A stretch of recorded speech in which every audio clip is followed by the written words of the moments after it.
Let me start this off by saying I'm not a jealous guy. I'm not the type who scrolls through your texts when you're in the shower or gives death stares to the waiter if he smiles too long. That kind of behavior is for insecure 20-somethings who still think possessiveness is romantic. I'm Reed, 38, electrical engineer, habitual overthinker, and former believer in monogamy. My then wife, Raya, was 35, spontaneous, charming, gorgeous, and apparently deeply allergic to commitment. But she didn't tell me that at first. No, that would have been too honest. Instead, she waited 10 years and then dropped her little truth bomb like she was ordering another round of wine. It happened at a backyard barbecue. Our backyard, our friends, our co-workers, our string lights. You know the setup: cheap plastic cups, folding chairs, one guy who takes the grill way too seriously. We were deep in the middle-aged suburban glow phase of life. Mortgages, car payments, meal prep containers. It wasn't glamorous, but it was ours. And then Raya, my sweet, clever, NPR-loving wife, laughed a little too loudly at someone's joke, raised her wine glass, and declared to the group, "I think open relationships make sense, honestly. A little freedom, a little fun. Maybe monogamy isn't for everyone, right?" Oh yeah, she really said that, with a goddamn smirk. The group chuckled. You know the kind of laugh that says, "Ha ha ha, what a funny concept. Let's pretend we didn't hear that." But I looked at her, and she looked right back at me. That's when I knew. That wasn't a joke. That wasn't wine talking. That was intentional. I smiled. I actually smiled. Because sometimes the only thing left between rage and confusion is customer service level politeness. "Well," I said, raising my beer, "I always thought commitment was kind of the point." Raya didn't miss a beat. "Sure, if you're into ownership." Ownership. Like I was some sort of middle management pimp trying to fence off a lease on her personality. The mood shifted like someone had farted during grace. Everyone looked anywhere but at us. The grill, the sky, their phones. The silence was so thick you could hear the condensation dripping off the cooler. I leaned in, quiet enough for just her to hear. "So is this a joke or a confession?" She took a sip and said, cool as ice, "It's just a thought." Of course it was. It's always just a thought, right up until it's someone else's sheets. We didn't stay long after that. The mood died faster than our intimacy lately. And that's saying something. We didn't stick around much longer. The mood died faster than our intimacy lately. And that's saying something. The last of the guests shuffled out with polite excuses and empty smiles, the kind people use when they want to escape without picking sides. Raya disappeared into the kitchen like nothing happened. I stayed behind in the yard, watching the string lights sway in the breeze, wishing one of them would fall and take me out on impact. I cleaned up in silence, folded chairs, empty bottles, a paper plate with one sad rib no one touched. She didn't come back out. She didn't say goodnight, just vanished into the house like a magician with zero applause. Meanwhile, I stood there gripping a half-full trash bag like it was a life preserver, trying to figure out how the hell my marriage had turned into an unsolicited TED Talk on ethical non-monogamy. The next morning felt like waking up next to a stranger who still used your toothpaste. Raya was already up, pretending to be productive in the kitchen. I say pretending because no one actually organizes the spice rack at 7:30 a.m., unless they're either nesting or avoiding a conversation. I walked in, grabbed the coffee pot, and poured exactly enough to make it clear I wasn't making her one. "So," I said, voice neutral, "that thing you said last night." She didn't look at me, just twisted a paprika jar like it held the secrets of the universe. "What about it? Are you seriously suggesting we open our marriage, or was that some performative wine wisdom?" She shrugged. "It was just a thought." Ah, there it was, that magical phrase, the universal get-out-of-jail-free card for people who want to drop a grenade and walk away before it explodes. "Cool," I said. "Just wanted to check before I start calling people from high school." She didn't laugh. Instead, she pulled the "you're being dramatic" card, which, by the way, is a fantastic way to make a man feel crazy for reacting normally to being emotionally blindsided in his own backyard. "I'm just exploring ideas," she said. "You're taking this too seriously." "Raya," I said, setting my mug down, "there's a difference between thinking out loud and beta testing infidelity." She rolled her eyes. I walked away. Because arguing with someone who's already rewritten the narrative in their head is like yelling at a podcast. That evening, she was out grabbing drinks with co-workers. And by co-workers, I mean a guy named Sean, whose name I only knew because she once accidentally airdropped a screenshot of their messages to the TV while I was watching a football game. Yeah, that happened. But hey, I gave her the benefit of the doubt, because apparently I enjoy pain. Around 11 p.m., she came home humming. Not drunk humming, flirty humming. That specific brand of post-date melody women do when they've been validated by someone who doesn't know they used to cry over IKEA instructions. She dropped her purse and flopped on the couch next to me like nothing was wrong. "You good?" I asked. "Yep," she chirped. "Cool." I didn't say anything else.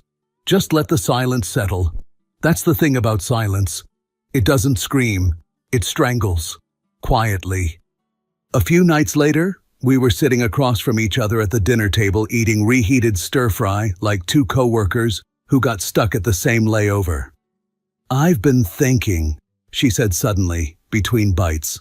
"I don't think monogamy is natural." I chewed, swallowed. "You're right," I said. "Neither is electricity, but it still powers this house." She stared at me, probably expecting me to ask her what she meant.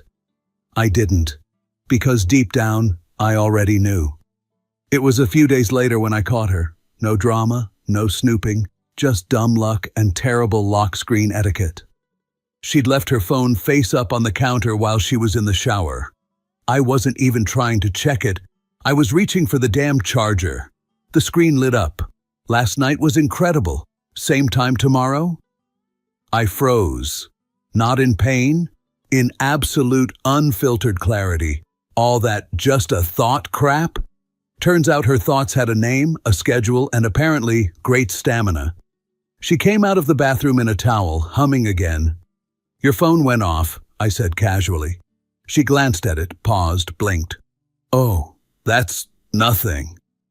"Nothing?" I asked, tilting my head. "You explore ideas with emojis now?" Her face tightened. He's just a friend. We're talking." "Right," I nodded. "Talking? With your body?" No yelling, no scene. Just one clean strike right between her delusion and my detachment. She didn't reply. I didn't wait. I walked to the bedroom, opened my laptop, and changed every password I had. Banking, email, Netflix. Even the Spotify family plan. And as a cherry on top, I renamed our Wi-Fi to Just a Thoughts 123, because if I'm going down in flames, I'm bringing sarcasm with me. After that night, something shifted. Not in her, in me. She still floated around the house like nothing happened. Still scrolled her phone on the couch with her legs draped over the side like she was starring in some indie drama called Woman Who Deserves More. But me? I stopped playing my role in the fantasy. No more, "How was your day?" check-ins. No more shared dinners, unless you count the sound of me microwaving my meals at 6:43 p.m. sharp while she recharged in the guest room. That's right, guest room. The same room we used to offer to visiting friends and her vegan cousin from Portland. Now it was her little freedom cave. I didn't argue. I let her move in like a tenant in her own marriage. The next morning, I made just one cup of coffee. Drank it in silence.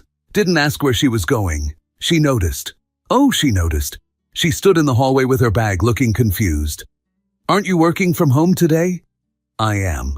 "Then, why are you up so early?" "I felt like having a productive morning," I said, sipping. She waited. I didn't elaborate. She left with a face like someone who walked into a room and forgot why. That day, I signed up at a gym 5 minutes from the house. Nothing fancy. No eucalyptus towels or smoothie bars. Just iron, sweat, and fluorescent lights that made everyone look slightly haunted. Perfect. That first workout nearly killed me. My body hadn't seen a treadmill since Obama was in office. But it didn't matter. Because with every drop of sweat, every screaming muscle fiber, I felt something I hadn't in months. Ownership. Not over her, over myself. I started going every day. 6:30 a.m., same hoodie. No excuses. While Raya floated through whatever dopamine-fueled enlightenment she thought she was chasing, I was busy dragging myself back from whatever grave she'd started digging for us. By the end of the second week, the house looked different, not outwardly, but in the way it felt. Her heels were no longer scattered by the door. Her perfume no longer lingered in the bathroom. Her drama no longer echoed in the kitchen. I moved her books off the nightstand and replaced them with a small digital clock and a plant I hadn't killed in 3 weeks.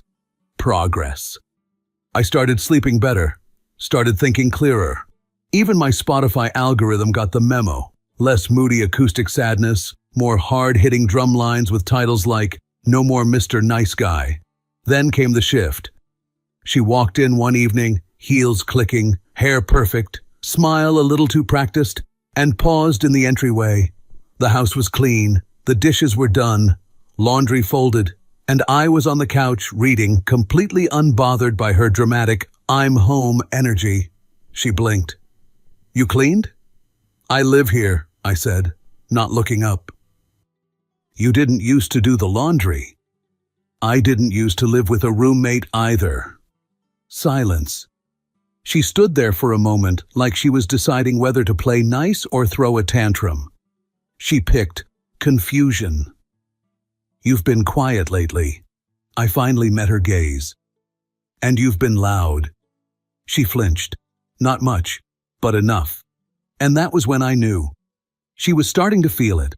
Not guilt, not regret. Displacement. She'd made this mess thinking I'd orbit around her while she figured out what freedom meant. But now, I had broken orbit, and she wasn't the sun anymore. "I didn't plan to meet anyone. Let's get that straight. I wasn't out there on Tinder looking for emotional CPR. I didn't post thirst traps or start buying unnecessary protein powder. I just went to the gym. Every day. Because it was the only place that didn't talk back. And that's where it happened. Week 3, back day. I was in the zone, hoodie soaked, earbuds in, doing my best impression of someone who knew what they were doing. I turned too fast between sets, towel slung over my shoulder, and boom. Collision. Sharp thud. Someone hit the floor. "Whoa. Damn, sorry." I dropped to a crouch. "You okay?" She blinked up at me, breath short, messy ponytail, leggings scuffed at the knee, and a half laugh that said this wasn't how her day was supposed to go. "I think I just met a linebacker," she muttered. I laughed. Real laughter. The first in weeks. "That was my bad. Can you stand?" "Name's June." She smirked through the pain. "Apparently I meet new people by falling into them." I helped her up, slow and careful. The way she leaned into me wasn't desperate, it was practical, and weirdly familiar, like we'd done this before in another life where things weren't so damn complicated. We ended up in the ER. No drama, no flirting, just 2 adults surviving a mishap in the land of sweat and metal. I drove her home, 10 minutes from my place. As I helped her up the steps, she turned and asked, "Would it be totally weird if I asked for a ride to physical therapy next week?" I should have said no. I didn't. "Sure," I said. "I can do that." 1 week turned into 2. We didn't talk about past relationships, didn't trauma dump, just existed. She told me about her job at a nonprofit and her obsession with old jazz records. I told her about the gym, the house, the silence. June never asked for more, never pushed. She just sat in the car with me after PT sessions, sipping coffee and listening. And somehow, that felt louder than anything Raya had said in months. One night, after I dropped June off, I walked into the house and felt it immediately. Tension. Not the angry kind, the unnerved kind. Raya was sitting at the dining table. Half a glass of wine, untouched dinner, phone, face down. Waiting. She didn't look up. "You've been out a lot," she said, voice flat. "Yeah." "With who?" I shut the fridge, turned slowly. "Does it matter?" Her eyes finally met mine, and for the first time in a long time, they weren't smug. They were raw. "Are you seeing someone?" I didn't smile, didn't gloat, just let the moment breathe. "Maybe." That single word cracked her, visibly. She stood fast, bumped the wine glass, red drops staining the white napkin like a crime scene. "Wow, just like that?"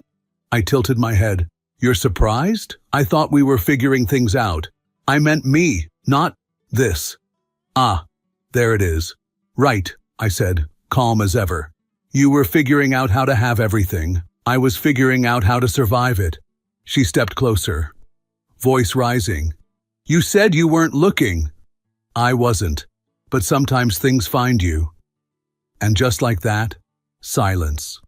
But not mine this time. Heron. She had nothing. No speech, no blame, no script. I picked up my dinner plate and sat at the counter like it was just another Wednesday. Because to me, it was. She lingered in the hallway for a long time that night. Opened drawers, paced, closed cabinets that didn't need closing, a ghost searching for a body. She paused at the front door around midnight. I heard her hand on the knob, but she didn't leave, because for the first time, I wasn't waiting for her to come back. A few days passed. June and I kept things simple. No labels, no rushing, just conversations that didn't feel like negotiations, and silence that didn't feel like punishment.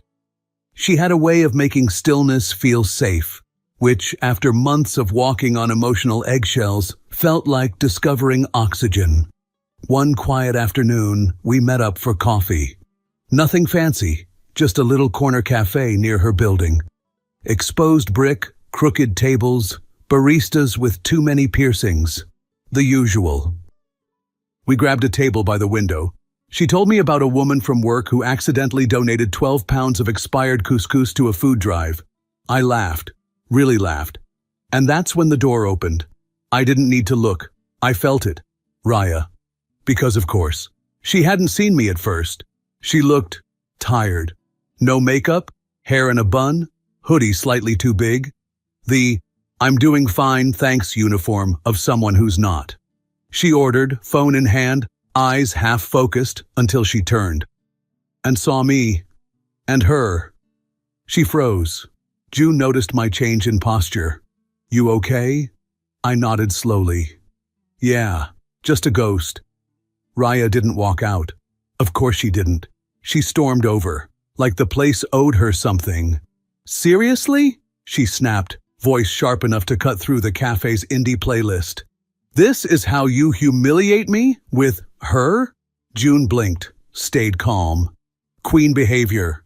I didn't rise, didn't flinch. "Hello, Raya," I said, sipping my coffee.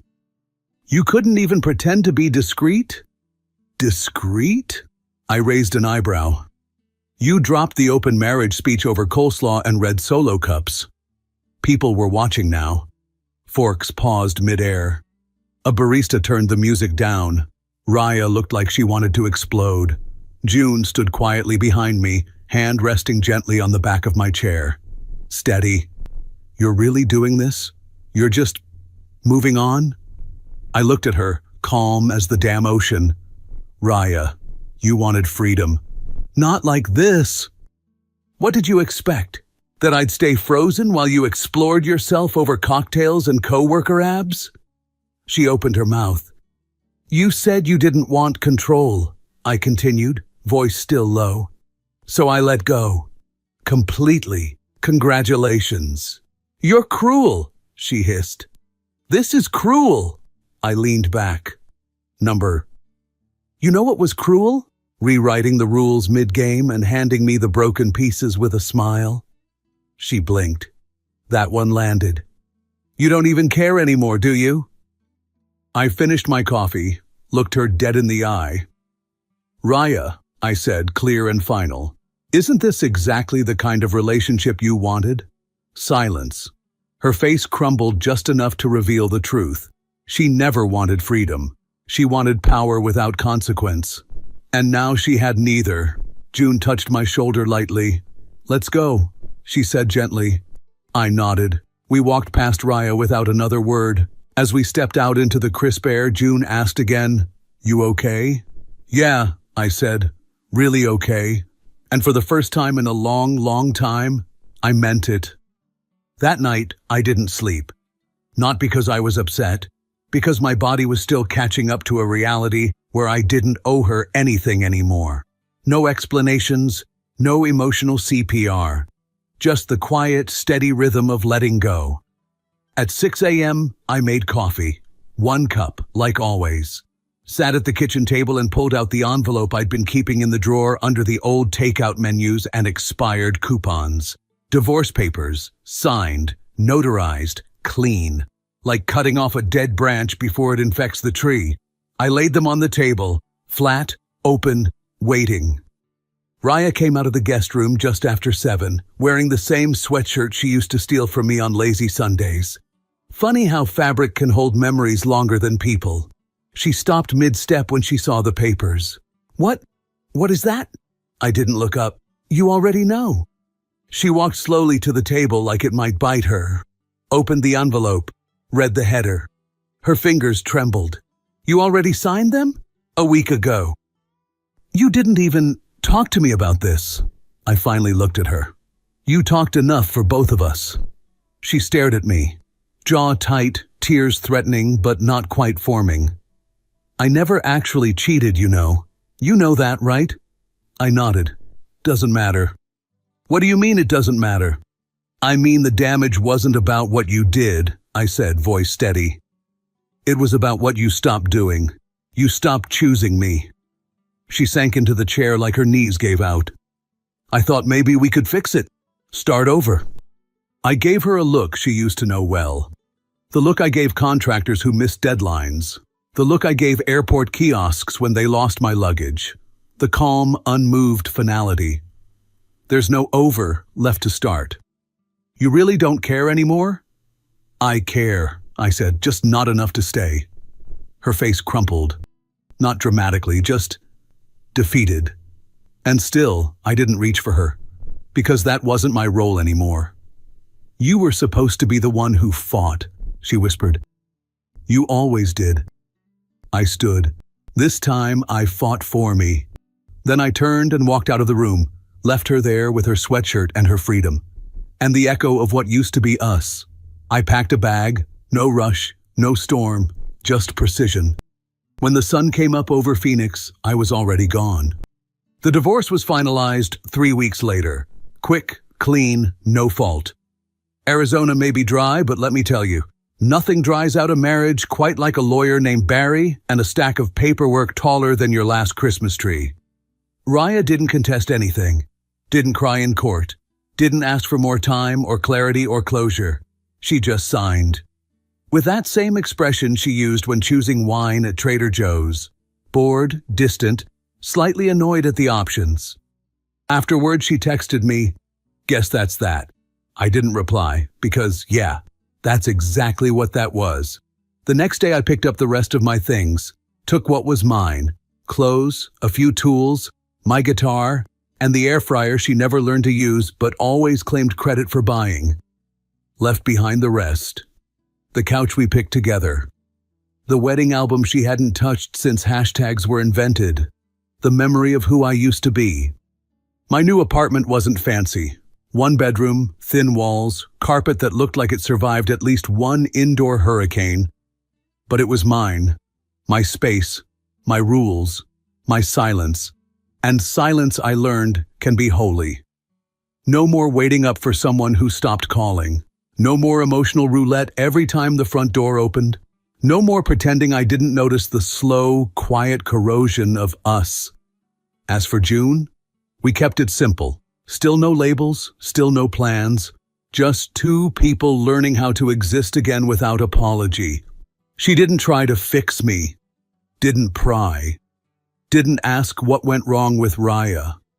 She just existed in a way that made space feel safe. And honestly, That was enough.